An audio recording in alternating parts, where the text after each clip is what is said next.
Fala pessoal, todos bem? Sejam todos muito bem-vindos, eu sou o William Godoy.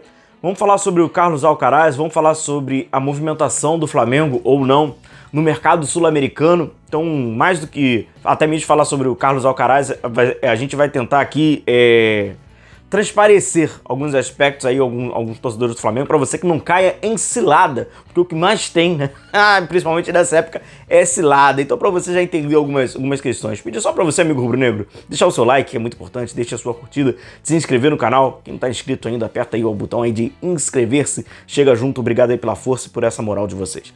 Como vocês devem ter observado aí, quem estava acompanhando um pouco a mídia, sobretudo as redes sociais, de que o Flamengo estaria na mira, de olho no Carlos Alcaraz, né, de que essa jovem promessa do futebol argentino estaria na mira do Flamengo. Até alguns pontos é verdade. O Flamengo já fez uma consulta ao Carlos Alcaraz, né, ao Racing sobre o Carlos Alcaraz. Isso foi na metade da temporada. O Flamengo vem consultando alguns atletas, isso é tudo natural. Esses que inclusive fazem parte, né, da questão da análise do Flamengo, né? Quando chega para a questão da diretoria, do departamento de futebol, para a parte financeira, aí eles vão e fazem ali as negociações ou apenas as consultas, né? Então foi o que chegou, inclusive, ao Racing, foi uma consulta do Flamengo ao Carlos Alcaraz.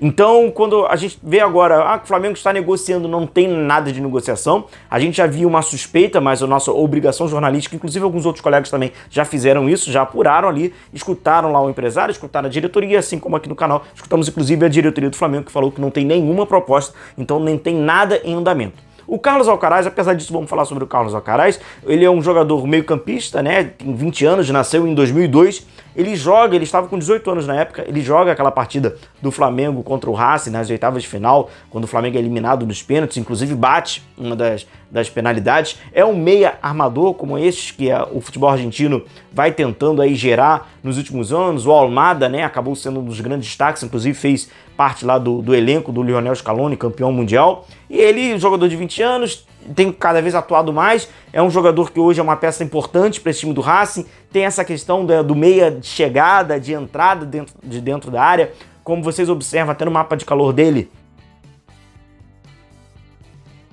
a gente observa, né, ele é ocupando bastante a faixa central, então é bem esse meia armador, né, argentino, que vai cadenciando também o jogo.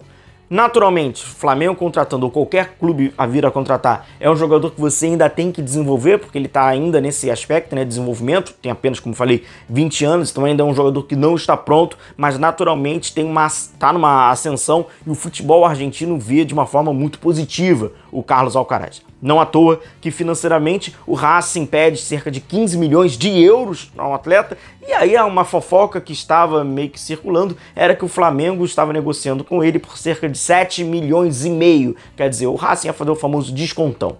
Pois bem, galera, isso vale para o Carlos Alcaraz, isso vale para qualquer jogador do futebol sul-americano quando envolve o Flamengo. Nosso papel aqui é ser o mais transparente possível, inclusive gerar fake news e alimentar fake news seria ótimo para dar mais audiência, mas a gente está aqui para ser o mais honesto, o mais justo possível com você, torcedor. Para que você não caia como a minha geração caiu, Batistuta no Flamengo. Então essa aqui é a nossa prestação de serviço, falar a verdade. Qualquer notícia que envolva qualquer jogador sul-americano com o Flamengo, você deve desconfiar. Qualquer notícia que envolva que o Flamengo quer contratar qualquer jogador do futebol sul-americano, você desconfia. Principalmente promessas, que são jogadores onde, teoricamente, o custo é mais elevado. William, então você está falando que o Mengão malvadão que ganha 1 bilhão, ele não pode contratar? Não, ele não pode, mas não sou eu que estou falando, já foi o Marcos Braz que falou. Para quem, inclusive, não viu esse vídeo, o link está aqui. Nós, na apresentação do Everton Cebolinha, nós fizemos uma pergunta ao Everton Cebolinha e aproveitamos a oportunidade e perguntamos ao Marcos Braz sobre a ausência do Flamengo no mercado sul-americano. Inclusive, isso era uma grande curiosidade de vocês, torcedores. Por que o Flamengo não contrata jogadores de futebol sul-americano? Por que o Pity Martinez saiu, o Flamengo não foi? Por que esses jogadores, o Flamengo não consegue contratar esses jogadores? Pois bem, nós perguntamos isso ao Marcos Braz sobre a ausência do Flamengo no mercado sul-americano. E a resposta do Marcos Braz ela é muito sincera, inclusive faz para você lembrar quando vir um fake news desse. Por que o Flamengo não faz? O Flamengo não faz movimentos financeiros do mercado sul-americano porque as equipes sul-americanas, assim como o Flamengo, quando elas vão fazer uma venda como essa, elas querem receber em menos prestações possíveis. E o Flamengo, o alinhamento financeiro dessa diretoria do Flamengo em contratações é parcelar o máximo possível, o famoso carnezão da Casas Bahia. Então, naturalmente, são movimentos que facilitam muito mais você comprar um jogador de fora da Europa, onde não existe essa necessidade urgente de receber o dinheiro de uma vez só, ou em menos prestações possíveis, e o Flamengo consegue fazer essas contratações quando é um jogador da Europa. Não é o valor, é a forma de pagamento. E jogadores do Racing, jogadores do Boca Juniors, do River Plate, Independiente, Nacional, Peñarol, não importa. Essas promessas, esses clubes, eles têm a necessidade de receber o máximo possível do montante, inclusive como é feito no futebol brasileiro. É a mesma coisa. E principalmente quando a gente fala do futebol sul-americano, quando a gente fala de chileno, equatoriano, colombiano, argentinos, que precisam do dinheiro o mais rápido possível. Então, amigo, quando você vê Flamengo com proposta, já desconfie, porque a possibilidade de ser um fake news gigante, ele é enorme. E nesse caso do Carlos Alcaraz, o Flamengo não teve nenhum momento de negociação. O Flamengo fez uma consulta. Possivelmente recebeu como resposta que ele custa 15 milhões de euros e viu que realmente não dá, porque não consegue fazer esse tipo de oferta. Inclusive o Marcos Braz, ele fala sobre isso, não são palavras minhas, são palavras do Marcos Braz, ele fala dessa ausência. Mas ele falou mesmo que o Flamengo não nega, né, o futebol sul-americano, o Flamengo está de olho no futebol sul-americano.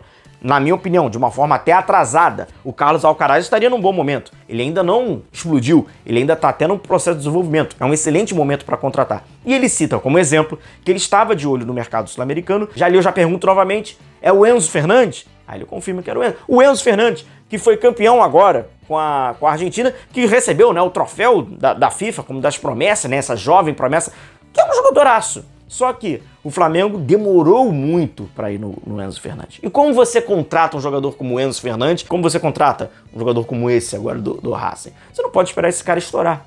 Porque se esse cara estourar, você não vai conseguir mais comprar, porque ele vai para a Europa. Natural, o mercado é esse. Então o Flamengo ele tem que antever a capacidade, vai antever o sucesso que aquele jogador vai fazer. No caso do Enzo, o Flamengo tinha que ter contratado. O Flamengo teve 2 janelas para contratar o Enzo.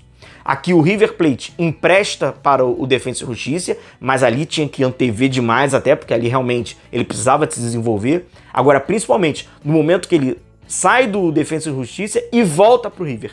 Nessa janela de voltar para o River, era o momento do Flamengo, talvez ali, se ele tivesse observado o talento, quando ele estava no Defensa, aí ele conseguiria. Agora, quando ele chega no River e estoura, dificilmente. E é a mesma coisa agora no Alcaraz. Se ele estourar no Racing, não dá mais. Então ele ainda está num processo, mas a questão financeira vai impedindo. Beleza? Mais transparente possível. Qualquer novidade, aí sim, qualquer atualização, a gente traz detalhadamente sobre esse meia armador argentino de apenas 20 anos, nasceu em 2002. Fechado? Um forte abraço a todos vocês, a gente vai se vendo por aqui. Um abração. Tchau, tchau.